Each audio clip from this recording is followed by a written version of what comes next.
Hi everyone, hope you can hear me now. Just hello and welcome to our Ovarian Cancer and Body Confidence event. We're so pleased that you could join us today. Thank you for being here. I'm Sarah Lynch, the Senior Events and Community Officer here at Target Ovarian Cancer.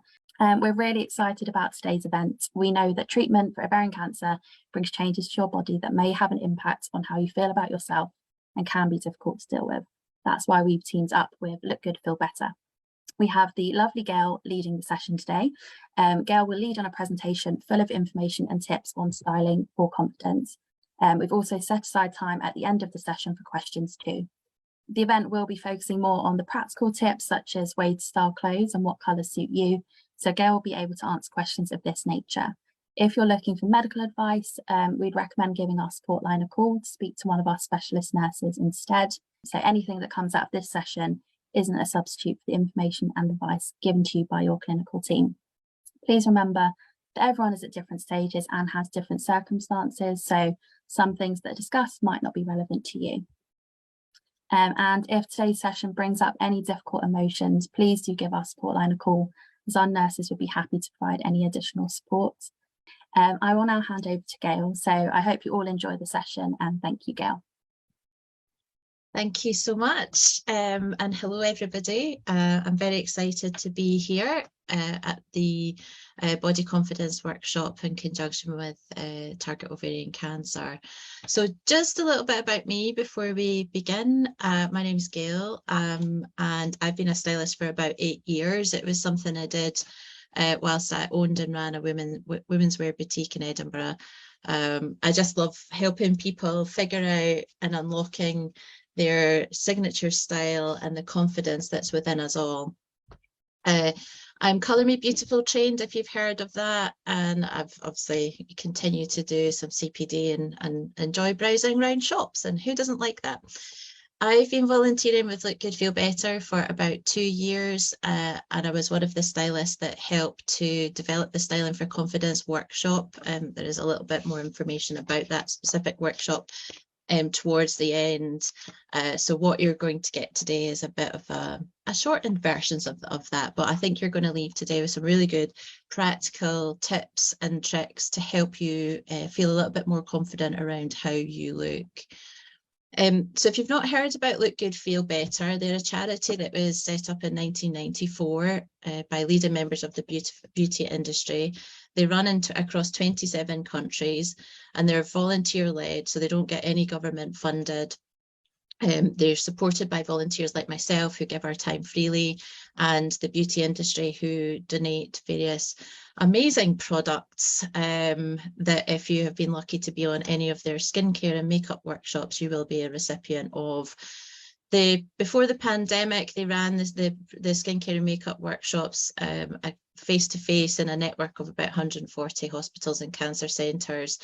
When the pandemic hit, they obviously had to stop all the face-to-face workshops, and they transitioned to move everything online, including this workshop, which was created as just at the start of the pandemic, and I was one of the stylists that supported them with that. They continue to develop their offering, so they have, as I say, the skincare and makeup workshops. They offer some male services as well, and they offer some teen and young adult services. At the end, we've got a slide on some more information on where you can go to find out about how to book on to some of these other workshops. They're very much orientated around helping people who are going through a cancer diagnosis and treatment just feel a bit better about themselves. They do have, oh, here we go, hand and nail, hair loss, scalp care and regrowth, which is obviously very popular if you're suffering from hair loss during any treatment. The headwear, wigs, accessories, brows and lashes, the Styling for Confidence, which you're going to get a little taste of today, and they do some online exercise offerings as well, and the newest one is the meditation and breath work, which is supposed to be amazing. As I say, I can't tell you enough how amazing the skincare and makeup workshop is if you're keen to try that one out. What you'll also find as well is that the offerings are complementary. So the styling for confidence, obviously that's about how you present and your body image, but also if we think about the impacts of treatment can also mean the hair loss and changes in your face and skincare as well. So they all kind of work together just to a great sense of self-care. So what are we going to talk about today?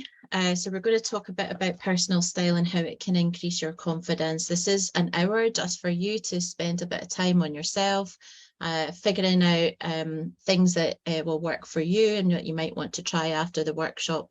And hopefully some of what we'll talk about today will help silence an inner critic. Often body confidence is because of the stories that we're telling ourselves. And if we can try and silence that voice, the more confident that we can be. We're going to cover off today understanding colours, dressing for your body shape, learning to personalise your style and building your wardrobe with some tips on shopping as well. There is quite a bit to cover, but hopefully it'll be all fairly straightforward for you. And we're going to start off with our colours. So you may, or hopefully some of you may have had your colours done.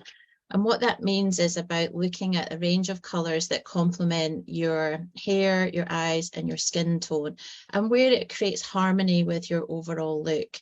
And when a stylist might talk about harmony, what that means is if you were to walk into a room, people will see you, the whole you, not just maybe like the top that you're wearing or anything like that. So everything just works together. It can, if you understand the colours that can complement you, it can transform how you dress, shop, how you wear your makeup. It might give you some ideas on new colours to try, how you tint your hair.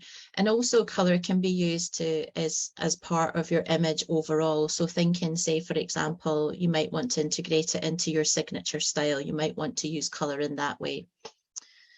So one of the questions that I quite often get asked is, well, why would you even bother thinking about colours? So when you understand wearing your colours, it can make your complexion look brighter. It can even out your skin tone, diminish fine lines and blemishes, dark circles. So it can make you look more youthful, healthier, less tired. Colour also has a lot of psychology behind it. So sometimes the colours that you wear can actually have a good mood boosting effect as well. And it can also create a positive impression on others. So if you're wearing colours that are in harmony, and when you meet people, they can sense that.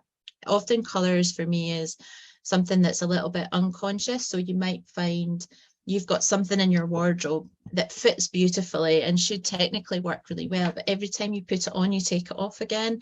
And sometimes that's when colour is play. So you're looking at yourself in the mirror and sensing that something perhaps isn't quite right. So we're going to talk a little bit more about this.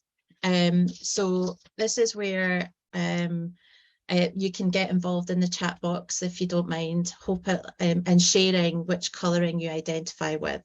So on our Look Good, Feel Better workshop, we spend time looking at which season someone might fall into, because we're all online and I can't see everyone necessarily by faces. We try and help you, direct you into one of 4 categories. So it's spring, summer, autumn and winter. So the way that it works in our workshop is we do a little bit of a test around whether someone has warm or cool undertones to help figure out whether they're spring and autumn or summer and winter. But today we're obviously on a little bit of reduced time. So what I'm going to do is explain the features of someone who would be a typical spring or a typical summer or a typical autumn or a typical winter. And hopefully that's going to help you identify which season you think you fall into. So we're going to start with spring. So actually we've got Sarah Lancashire on here. So in our workshops, we often use celebrities to illustrate the points. And that also helps you go away and Google images and things. So you can get some inspiration from the celebrities that we use in our workshops. So I am a spring, just in case anyone's also interested. So people who are falling into a spring season will generally have this warm undertones to their skin. Spring is a bit weird though, because the warmth or the golden look to me comes from a lot of my freckles. So I tend to burn. I might look like I've got a little bit of redness to my skin, but actually all the freckles give me a more golden, warm look. And obviously I've got reddish tones to my hair. So for a spring person, generally your hair will be fair or lighter, and it's going to have warm tones. And when we talk about hair, what we mean is your natural color.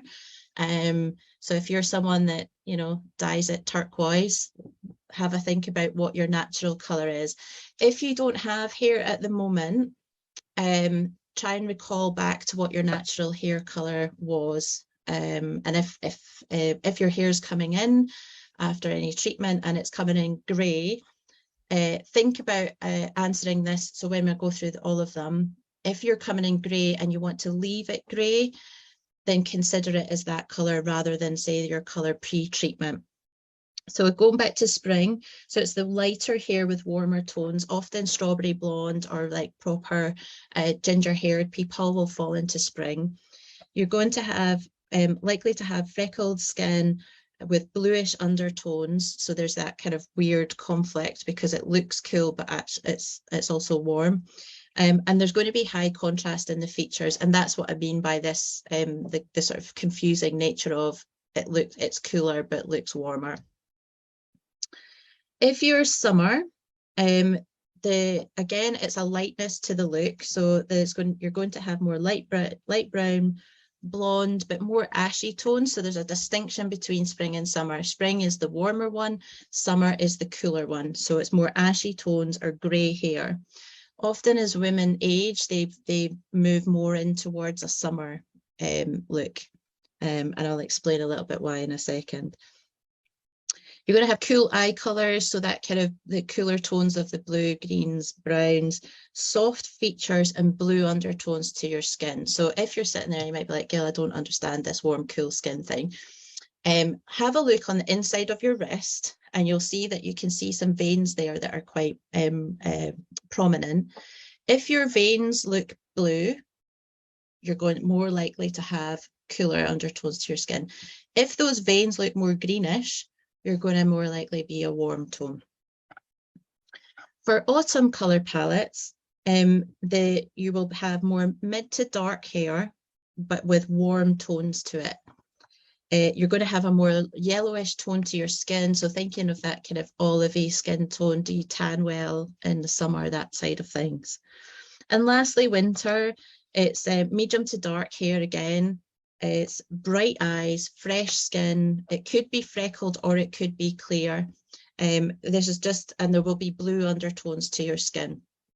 So hopefully you've been able to figure out which season you are. And feel free to pop it in the chat, or if you've got any questions, you can pop it in the chat. We can pick those up at the end. The distinction between them all. So the way in which colour works is there are different measures that underpin this. So if we take spring as a starting point, spring colours, and hopefully you can see this on screen, are warm colours, they're lighter colours, and they're bright colours. So you can see that they've got really good clarity. You'll notice as well that the darkest colour is this kind of like rich royal blue, navy. There's no black in spring either.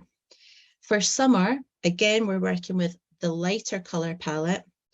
It's cooler colours, so you can see there if you compare the colours between spring and summer, the spring colours all have more of a yellowish undertone, or they're kind of neutral, or whereas the summer colours have all got that bluish undertone to them. Summer is also soft, and what that means is that so spring colours are really bright and vibrant and got good clarity, whereas summer colours are softer. So you might think like they've got a filter on, you know, like if you were to Instagram something or put a filter on your colour, it's more of a grey scale.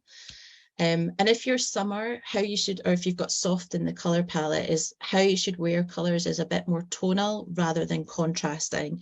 So for example, you might want to wear, instead of say black trousers and like an aqua top, is to we wear more of like the blue or the green trouser and the greener top. So there's less contrast in the outfit that you're wearing. Autumn colours, as you can hopefully see on screen there, are again, they're the warmer tones. So they've got that yellowish to them. So a lot of those rich mossy greens, you've got that mustardy yellow, golden colour in there. They're deeper, which means that, so if we contrast with spring, they are darker in colour. So if you were thinking like a colour chart, they've got more black in them. And they're again soft. So you can see there that difference is those are, they're not as vivid or bright or jewel-like as the spring or winter. And lastly, we've got winter. So again, you can see there that they're cooler. So they've got the blue undertones. They've got deep, so they're darker, but yet they're bright. So there's that kind of real clarity to the colour. How to tell, so this is the bit where you're like, so this is the top tip to probably pay attention to, and you can sort of figure out which season you might be after, is to figure out how to know if a colour is complementary or not for you. And what to do is maybe so to figure out whether warm or cool works is take something that's a definite warm colour and something that's a definite cool colour. Or if you're like me, black is often a good test. Wearing the right colour, it's always about what is right next to your face. Okay, so if you're wearing the right colours, it will even out your complexion, it will smooth your lines, it will whiten the teeth, it will just make you look less tired and generally more healthier. Hopefully you can see me a little bit on screen. I'm not sure, I'm hoping that somebody will tell me that they can see me. Yes, someone's nodding. So I'm wearing today a colour that is in my colour palette. So hopefully this might illustrate the point. Now, I don't have much makeup on. I've got a little bit of tinted moisturiser, my brows on, mascara, and I did pop lipstick on, so I like that when I do these workshops. So this is a colour that's in my colour palette now. Let me see if you can see. So if I put the black next to me, I don't know, hopefully this will work and you can see it and that the colour works online. You maybe can't. This is maybe not working so well. But when I put black next to my face, is like my features sort of disappear a little bit. And often, whereas if I put the green, this is where I've got office colours are not great. So if I put this up, you can actually see the bags under my eyes look horrific. It's basically the answer to that question. Whereas with the green, my face looks a little bit brighter, more youthful. So that's your test that you're going to do. Go and grab as many different colours. You can also test it with how pattern works as well, because if you're soft, really bold contrasting patterns will probably overpower you. So you do the test, hold it up, ask yourself, what does it do to your complexion, your lines, your teeth, everything like that. Now, I'm also a fan of, and we're talking confidence here, so this is all about knowledge and you make choices. So when you come from a place of choice, that's a place of confidence. So I have black in my wardrobe, that is one of my tops.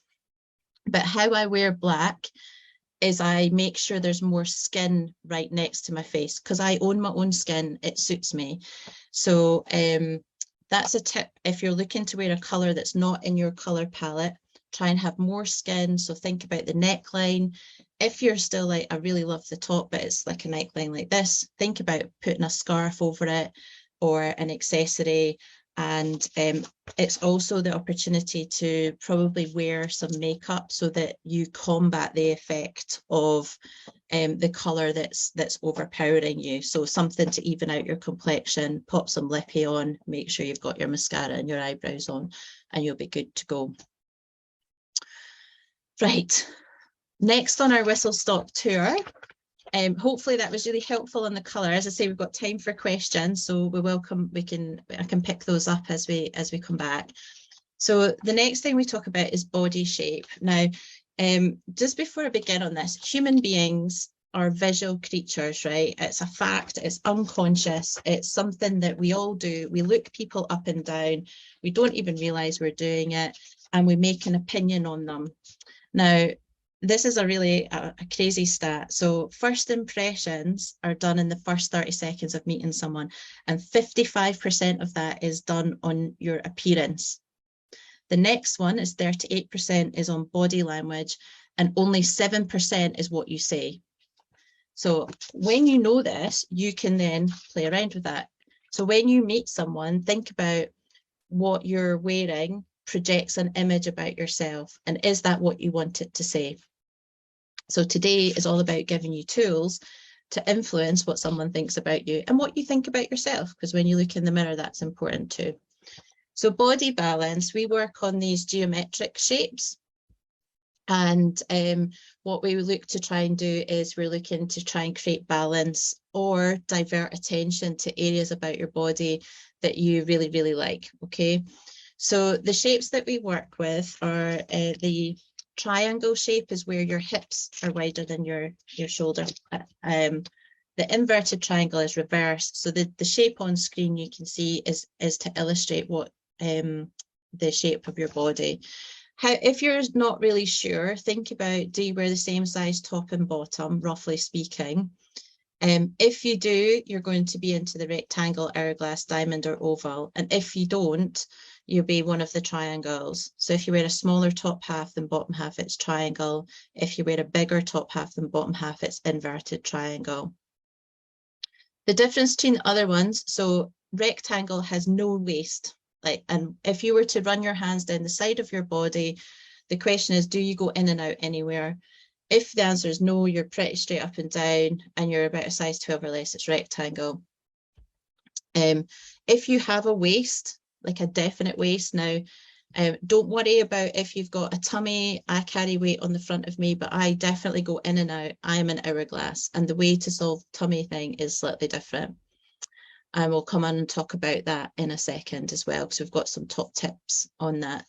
The diamond and the oval. So again, there's no waist there. It's very, it's up and down, and the weight is carried generally around the middle if you're putting some weight on. Often women, as we age, can move more into these categories as we lose the hormones in our system and we get a thickening of the waist.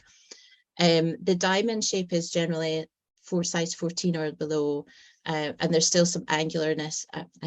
What's good? The shoulders are more angular, and if you're oval, there's more curvaceousness to the look overall. So I'm going to go through our next slides to show you how to dress for the different body shapes. I would love to know if you've been able to identify your body shape, and if you can pop it in the chat and let us know. So again, we've got some fabulous celebrities to help you as well, which is great if you want to go and have some inspiration when you've identified which body shape you are. So I'm just going to tell you a little bit of, so this tool around appearance is how we judge people. As humans, we look people up and down. So this concept of a vertical line, and you can play around with this. So when you look someone up and down, you start at the top and go down to the bottom and come back up. The eye will stop anywhere that there is a horizontal line, whether there's seaming, whether there's pattern, whether there's a hem. And what that does is then, so if you're happy, you need to ask yourself, are you happy that the eye rests where it does? So if we look at Holly Willoughby here, so often as well, when we're looking to create balance, the hourglass is the one that's most imbalanced. So we sometimes try and replicate that with other body shapes. But Holly Willoughby is our hourglass here. You can see that her shoulders and hips are the same width, and she's got a definite waist, so she goes in and out. When you're an hourglass, the best top tip is, I can tell you, is really to try and show off your waist. And you can do that through like belting, but you can also do that through clothing echoing your silhouette. Like think like this tailored blazer that's on this model here, that echoes the silhouette, but it doesn't, there's no belt there. But if we go back to Holly and look her up and down, so she's wearing a single colour dress, so there's no pattern to disrupt. It means that our eye keeps going up and down. Conversely, if you look at the lady on the right with the pattern, is our eye kind of moves around because of the pattern. So if you're looking to disguise anything, pattern is your friend because it moves the eye. The eye doesn't rest, it just moves straight up, it moves around. With Holly, we look at her neckline, her shoulder, arm, her sleeves, even. I was going to say, it's been a long day already. Her waist, and then her knees, where her hem finishes. All of these points finish at a narrow point on her body, and that creates the illusion to us that her legs are the same width as they go up. It creates the illusion that her arms are the same width as it goes up. And logically, we know that's not true because of biology. But it's quite a good thing to think about. And if you look at where the hems are finishing on all these other models, and think about, as we go through the next few slides as well, have a look at where your eye is being drawn on each of the images. The belt obviously is showing off the waist on this one as well, which is great. The other top tip here, so Holly's got nude coloured shoes on. And if you're looking to lengthen your legs, say if you're petite in height, same colour footwear as your legs will help create the illusion of length. And wrap dresses are great because you can show off where your waist is. And as I say, you just want to look at pulling in where you're narrow. If you're a bit like me and a bit nervous about, I have what I describe as an underhang, so I have carry some weight around here. I've started doing a thing called a French tuck, which I tuck in part of my garment to show off the waist, and then the rest of it kind of floats around, but it makes it shows off my waist. It's actually quite a flattering look, and you can Google that or have a look on Pinterest if you're looking for a tip. So the triangle shape is the most common body shape in the UK, and generally the bottom half is bigger than the top half. Weight is normally carried around there. And the trick here, if you're a triangle shape, is you want to keep the bottom half fairly clean and simple. So these kind of plain trousers, even these jeans are very simple. There's not really any detail. And then you want to widen the top half. Now that might feel a little bit counterintuitive, but what that does is it creates the illusion of narrowing the hips because it creates balance. And you can play around with shoulder detail like on the denim shirt. You can really use blousey fabric. So there's loads of sleeve details around at the moment that are in fashion. So you can play around with that. The sort of classic Breton striped top is really fantastic for that. And also shoulder pads can be really helpful at just creating a little bit of width. And it really does bring the hip in. Double-breasted works well on triangles. Double-breasted does not work so well on hourglass figures because it distorts the balance and makes you look wider on top than on bottom. And the wrap dress again is really great for most body shapes because you can really pull it in. If you're worried this wrap dress has got a tie on the side, obviously that's going to draw the eye. If you remember, we were talking about that vertical eye line, is just tie it at the back and then it can't see and it really echoes the body. Inverted triangle is the reverse. So it's a braid through the shoulders. We've got Rebecca Adlington here. She's a swimmer. This dress makes her look like she has an hourglass body shape because it's what she's done is broaden out or create the illusion that she's got curve through the hip where she doesn't. She's used the belt to do that. And then also this really clever little slit, this triangle creates breadth through the bottom. The other thing you can do if you're an inverted triangle, so is the reverse of the triangle. So keep it simple on top, so darker colours, and then wear your colour and pattern on the bottom half and draw attention to where you are neater, because you're generally going to have not much bum, you won't have much waist, but you've got cracking legs. So think about really playing around with colour and pattern here.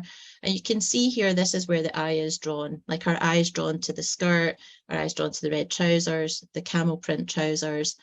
If you're an inverted triangle, a shift dress works really well as a shape for you. You can obviously create the illusion of waist because you won't have it if you want to, but then you might need to add something more flowing on the bottom half to make it look like you've got some hips. The rectangular column, very straight up and down. Cameron Diaz is our celeb here. She is faking a waist because she's popped this gold belt on. She's making us think that there's a waist there when there's not.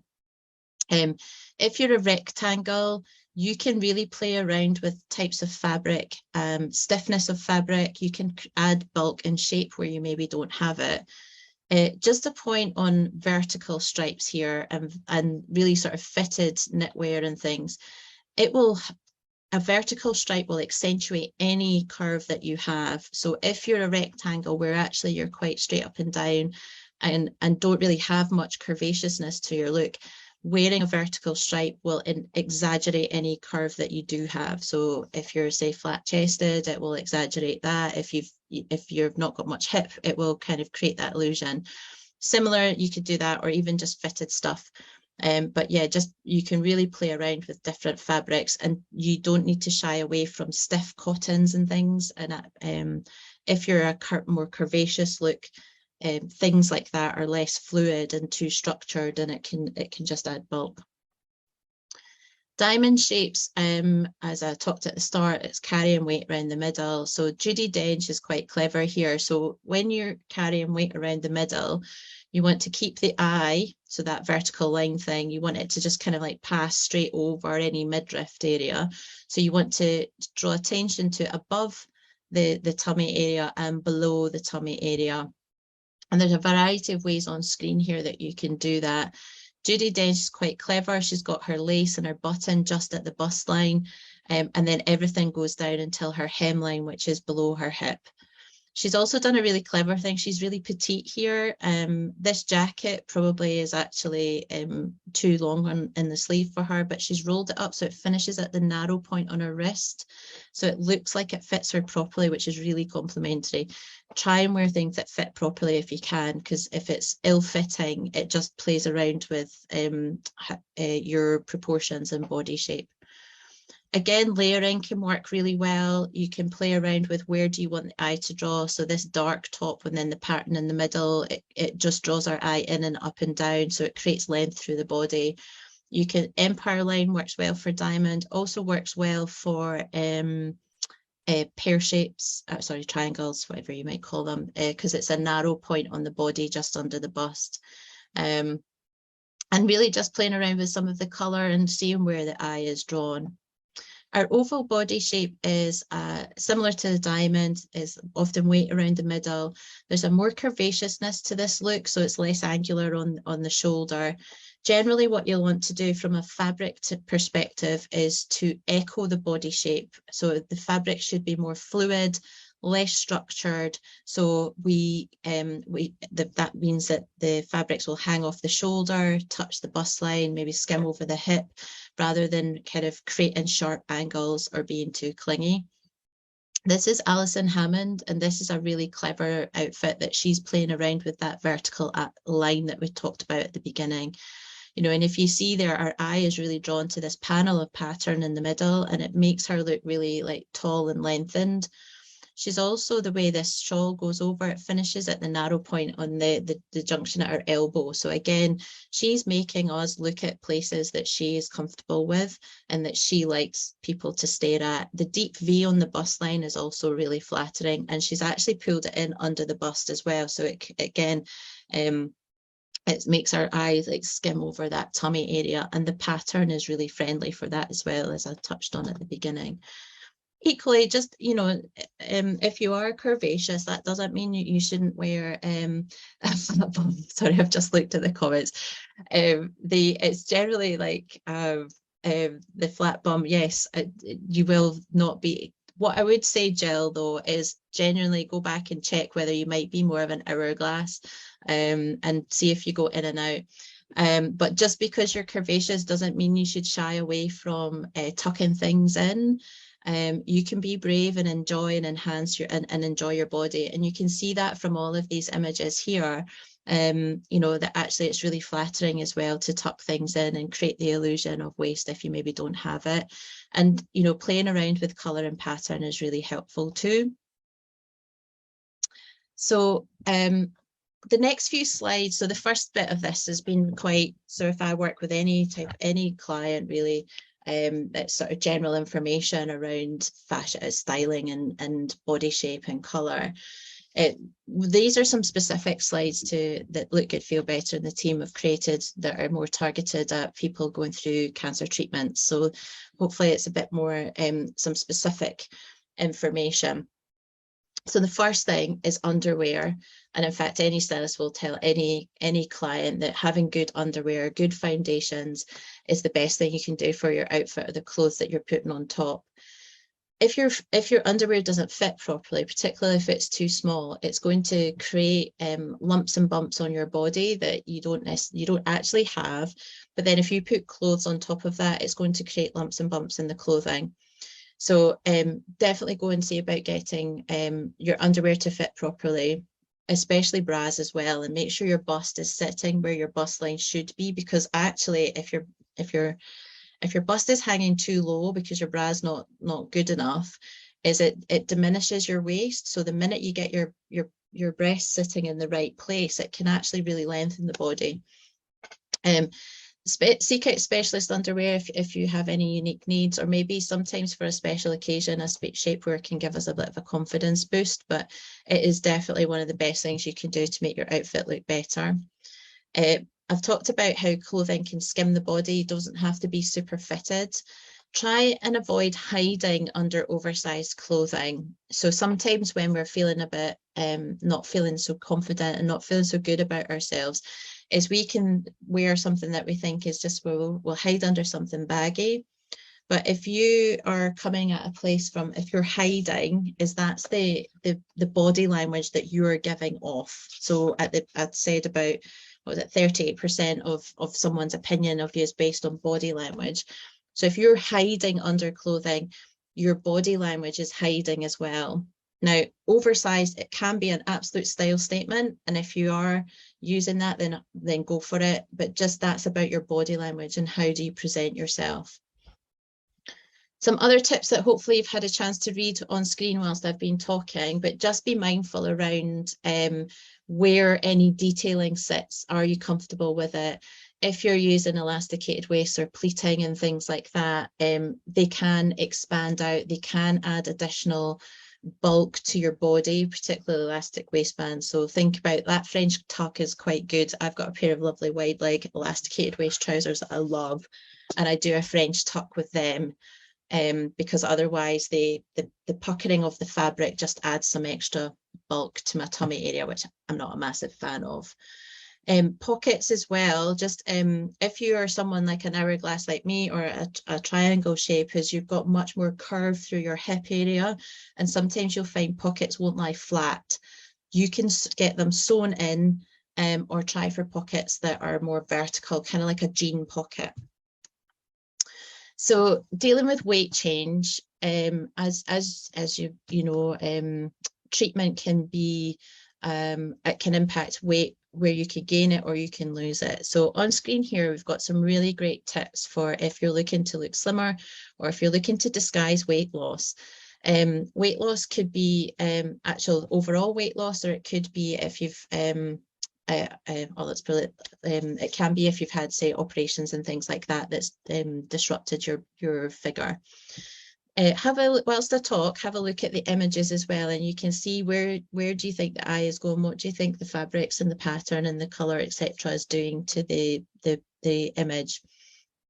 If you're wanting to look slimmer, it's all about layering lighter, more fluid fabrics.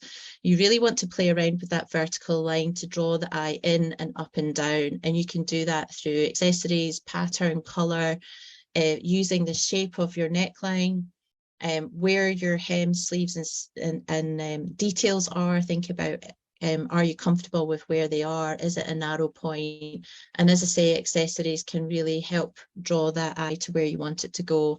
Our images on screen have got necklaces, but you could also use earrings to draw the eye around your face area and keep it there if you wanted to. Just a wee tip as well for me. So you'll see here, this lady here has got her sort of straight-legged white jeans down to her ankle. And then these two here have got the kind of this sort of wider leg, and they've rolled up their ankle. There's a fashion out at the moment for the mom jean or the boyfriend fit, and some of that straighter leg. If you're feeling that it's a little frumpy, or every time you try it on, it's not really working for you, roll up the ankle a little bit and have it finishing at a narrow point and show off your ankle, and it might make it feel a little fresher for you and a bit more, that it's a bit more flattering on your leg. And even as we get into winter, I know that you know, you can obviously get your trainers, but you could even have like a boot and roll it up over the ankle boot. Disguising weight loss is the reverse. So you're going to play around with the textures and layering heavier fabrics, and that might be stiffer, it might be knitwear, there's corduroy on there, that's a leather pleated skirt. Again, pattern and color can be used to disguise the weight loss, and that might be to direct the eye where you want it to go, or to disrupt how the eye is looking at you up and down. Play with volume in the fabrics as well. So we've got the sleeves here, the puffy skirt, you name it. You can do what you like, really. And again, the accessories will draw the eye where you want it to go. So personalizing your style. Let us know in the chat if you actually have a personal style that you use at the moment.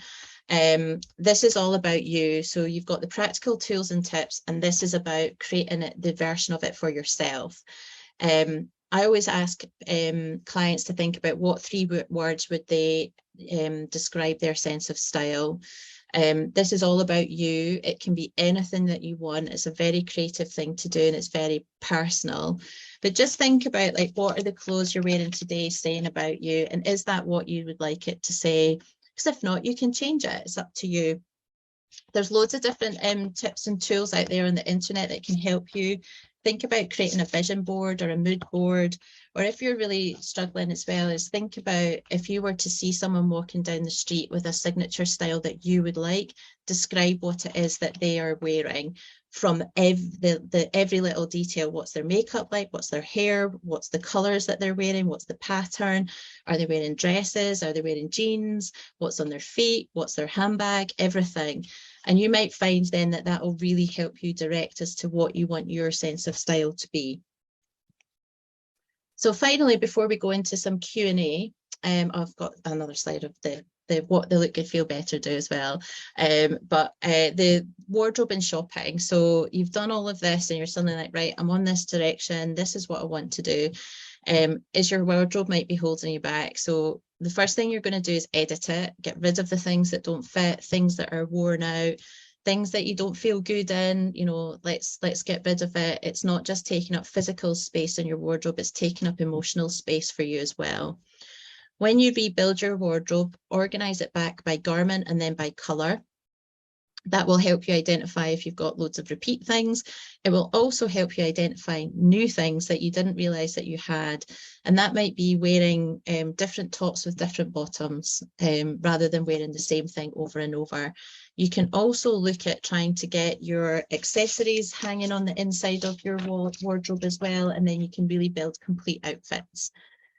Once you've got everything, you've built it all and you're suddenly like, okay, I've got some gaps here. You're going to, next time you go shopping, make a list. Don't wander aimlessly. Be very focused on the thing that you need. That you're going to ask yourself 3 things before the next time you go shopping and you pick something up. The first one is, do you think it suits your colours? Yes or no. Now, if it doesn't, that's okay, because we know how to wear colour that is in harmony with ourselves. Does it suit your body shape? And again, if the answer is no, that's okay, because we know that we can make a style statement. But the third one is that you're going to ask yourself, is it in keeping with my signature style? And if the answer to that one is no, then just put it back on the rails, okay? So that's my top tips for shopping. Oh, and one other thing, find the brands that suit your body shape, because not all brands design for all body shapes. And if you wanted to find out a bit more on that, you could come on the Look Good Feel Better workshop. We go into in a bit more depth. You can book on them using the website link, which is go through Look Good Feel Better. The Styling for Confidence workshop goes into more depth on what we've talked about today. And there's a lot more support material. So you get a workbook before joining. There's a style guide that you get after, and also a motivational calendar, which has got some fun ideas to get you sorted and also to help boost your confidence. So we do send out a lot more information on that. And it's question time. We will now move into the Q&A. We've had some great questions pre-submitted, so we'll go through those and the new ones we've had through the chat, and hopefully we can get everything covered. Just a reminder, we won't be answering any medical questions in this session. So one of the questions that came up during the colours slides was, someone asked whether grey hair can be classed as spring. So short answer is yes, if everything else is pointing towards spring. So what I would suggest is really looking at, so if you've got grey hair, is then also like if you've got coolish undertones to your skin as well. What you might find is that it's a really, sorry, this is not a simple answer, is it really? So yes, you could still be spring. Have a look at what your skin type is. So if you're freckly and sort of goldeny coloured, and actually if pre-going grey that your hair was more fair and reddish tones, then yes, you could still be spring. And actually it's probably about wearing bright colours. Do the test that I suggested with the black and the colour, and have some cold colours and then some warm colours, and see what it does to your face. And then that will really help you whether you're in the spring or the summer.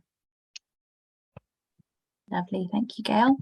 One of the questions that was pre-submitted, so I have a stoma and I have to wear pads after a damaged bladder from surgery, so tend to go for loose fitting clothes to cover these areas, but I feel so frumpy. I miss seeing my waistline. Any tips would be great, thank you. Sure. So I would have a look at the so the diamond body shape often is where we've still got angles and shape to the rest of the body, but we're carrying a little bit of weight around the middle. So have the tips that I went through on there. So think about having the eye drawn up or down. Or equally, if you are actually an hourglass body shape, but it's more like you feel like you've got additional, so like I was talking, like I've got a tummy that sits below my waistline. Think about trying to find clothing that will echo your body shape, so they're going in and out.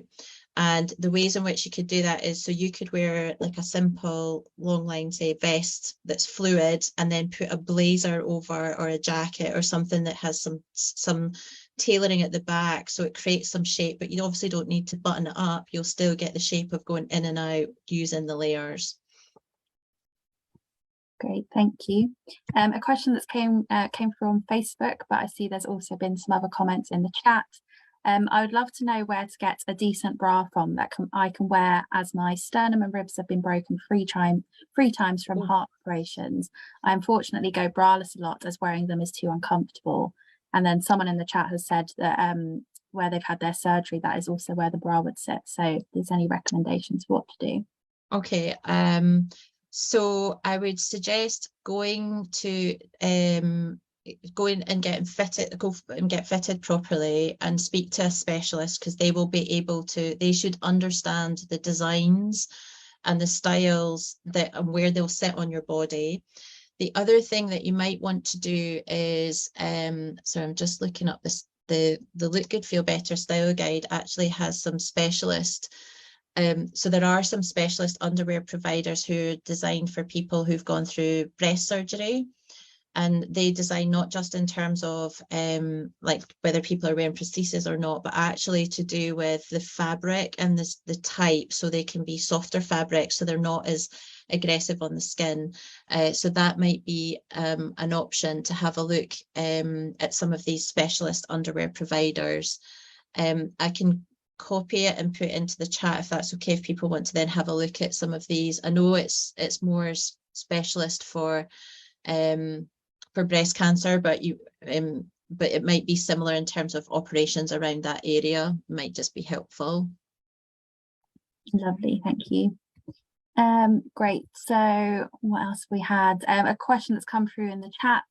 So DVT and lymphedema means I have one leg bigger than the other, so boots are difficult to find. Do you have any tips there? Oh, for boots, so try, if you're looking for footwear specifically, try more of a lace up, so it will have a little bit of movement, and think about things. So it'll be, you could also look at, for example, some of the plus size specialist providers, or say even like Simply Be, they'll do wider fitting footwear. The other thing I would suggest is that you could also look at, so wearing like wide leg trousers, full length maxi skirts or maxi dresses, and then obviously you can wear your tights with that. And you could wear, instead of wearing like a boot, you could think about more of like a trainer as well. So it might not pull in. That might be another option for you. The non-wired bra can be really helpful, and actually M&S do a range of them as well. And I think if you're going through cancer treatment, they're VAT free, so you can ask at the counter. But I think one of the things I find when I run the workshops, it's it's because the crop tops serve a purpose, but it doesn't necessarily feel so feminine.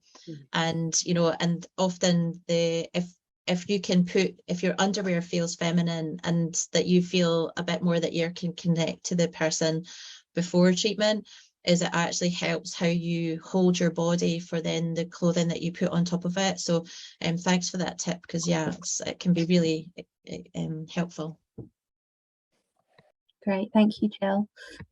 So we had a couple of questions pre-submitted, and someone's comments in the chat sort of I think is similar. So around coming to terms with changes in your body that have affected your confidence. So do you have any tips for coping with like the mental and emotional impact of these changes?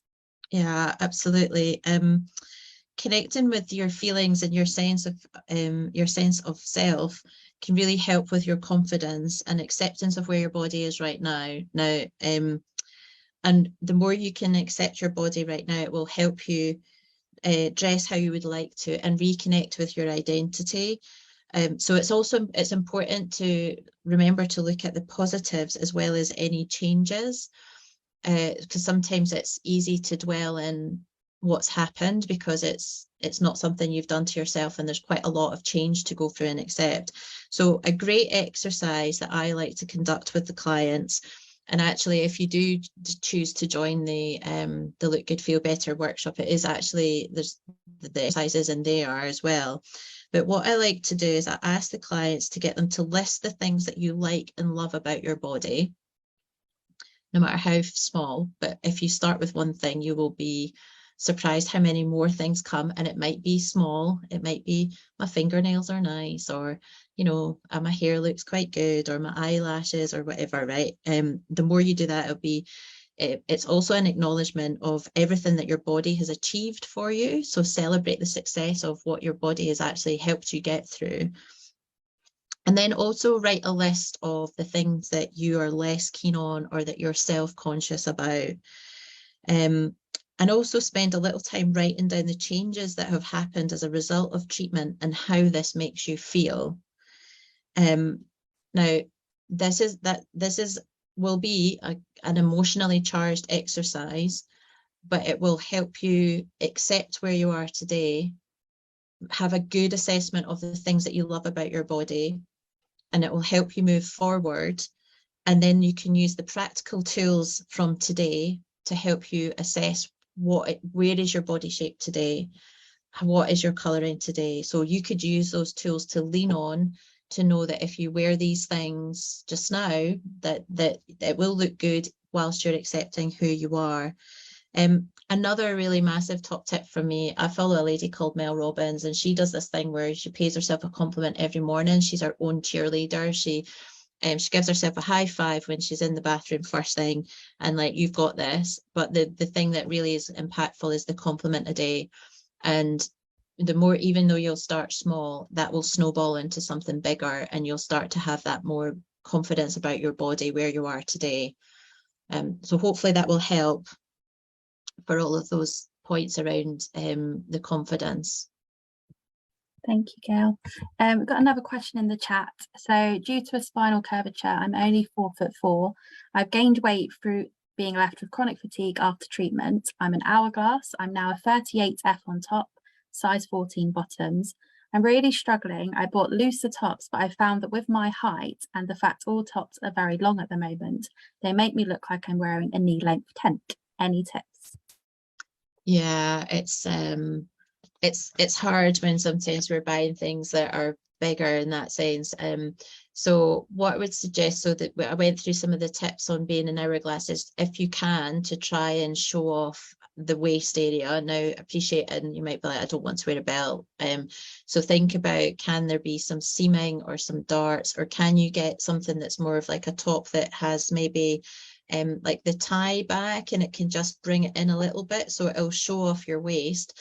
The other thing I would say, being quite petite, is you might want to get garments taken up or fitted to you.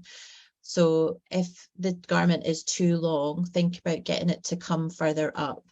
If you're petite, so try and shop in specialist places, because the garments will be designed to fit more where your body shape is and your height. So when a garment is made, there's a pattern that thinks there's a distance between the bust, waist and hips, and if you're tall or you're short, you're not going to be that average pattern. But I would definitely think about what you can do to try and show off your waist a little bit more, and that hopefully will then help you feel a little bit more feminine and less like boxy. Lovely, thanks Gail. I think we'll try for one last question if that's okay. So this is one that was pre-submitted. So they said, I put a lot of weight on my lower half of my body. My bum and thighs are much bigger after chemo. I would love some tips on how to dress for my new figure. Thank you. So this would be follow the tips that I was talking about on the triangle body shape. So keep your bottom half quite simple, the darker colors, very plain, and then play around with the top. So create the illusion of broadening the shoulders. So think about shoulder detail, whether that's using shoulder pads, like little puffs on the sleeve, or maybe something that's at the top or on the actual puff sleeve. You could also use like a raglan sleeve, which is where the seam is dropped shoulder, so and a horizontal stripe. So if you do that, what it will do is it'll create the illusion that your hips and bum is slightly narrow, so everything's more in balance. So hopefully that will then make you feel a little bit more in balance for now. And then also use accessories and color and pattern on your top half, and that just keeps, when someone looks at you, they're only going to kind of keeps the eye upstairs, so to speak. Great, thank you. So just to bring us to a close, Gail, if I could just ask, what is the one thing you want everyone to take away from today's event? The one thing for me is start with the confidence. You could, think about the things that you like about your body, and the more that you can be have a little bit more confidence and self-love, the more whatever you put on the outside will just look amazing. Love it. Thank you, Gail. Thank you again to Gail, who delivered such a great session, and to all of you for joining us and making it such a wonderful event. We hope to see you again soon and hope you enjoy the rest of your day. Thank you.